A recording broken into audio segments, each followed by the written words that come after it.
like? Well, we got a warm, sunny afternoon underway after this morning's thunderstorms, but we do have a lot to talk about. So let's look at the national picture. We have area of low pressure sitting in the upper Midwest, and that's keeping a series of fronts in our area that will be players in our forecast, maybe this afternoon and again tomorrow. There's a look at the latest surface analysis. We have an occluded front back to the west, and then there's a warm front, cold front combination into western New York, western Pennsylvania. This whole system is moving east and expected to cross our area later today, and that will be the reason why we could pick up some additional rain and some thunderstorms. Right now, thunder is located down into central Pennsylvania, but they've been watching that cumulus cloud field very carefully here over the last hour or so, but thankfully nothing has developed just yet. Closer view showing, nothing on radar, but I'd like to see those clouds stay not so vertically developed, not so deep, if you will. If they stay low, they're not going to develop into thunderstorms, but if they start growing tall, that's when they'll start likely tapping into some instability in the atmosphere and starting to cause some thunderstorm activity later this afternoon, which is still entirely possible. We've got 70s and 80s right now, a warm afternoon as expected, very muggy as well. That is fuel for any storms. Headlines: storm risk still through this evening. Again, we look ahead to tomorrow, that risk of severe weather with us again. Cooler and less humid by Sunday, and next week looks much cooler than where we're at here today.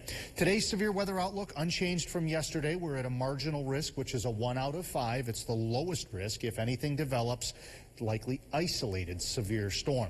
Heading into tomorrow, there was a change, and that change shows that, if you remember watching, the 2 out of 5 was essentially through Tioga, Tompkins, Bradford, and places east. That has been shifted east 50, 60 miles or so, and only encompasses a small sliver of eastern Delaware and Otsego County. The rest of the area is in a marginal risk. So that's a good trend. I like that trend, but we still have to, again, Mother Nature doesn't care about colors on a map. Some severe storm ingredients are in place here for this afternoon. The highest risk is from about 4 p.m. to maybe 8 p.m. Risk level, as we just talked about there, for today and tomorrow. And wind and hail are the highest threats for both days. There could be also some torrential downpours that might lead to some localized water issues. In terms of the ingredients for storms, you need moisture, instability, lift, and wind shear. Moisture is the fuel. Instability is what we refer to as CAPE in the business. A lift is either a front or a trough, and wind shear, how it changes speed and direction with height. So looking at those ingredients, yes, and just unsure about the shear at this point. So if we don't have that wind shear, those thunderstorms can't organize enough to really turn too strong. But there's plenty of fuel. That's, the instability level showing, more than slightly unstable for this evening. So we are going to have to watch those western skies. Future track still showing that chance of some showers and storms coming through 6, 7, 8 o'clock, as I mentioned. Partly cloudy to clear overnight. More clouds, and then into tomorrow morning. Again, we could see a round of early morning showers and thunderstorms.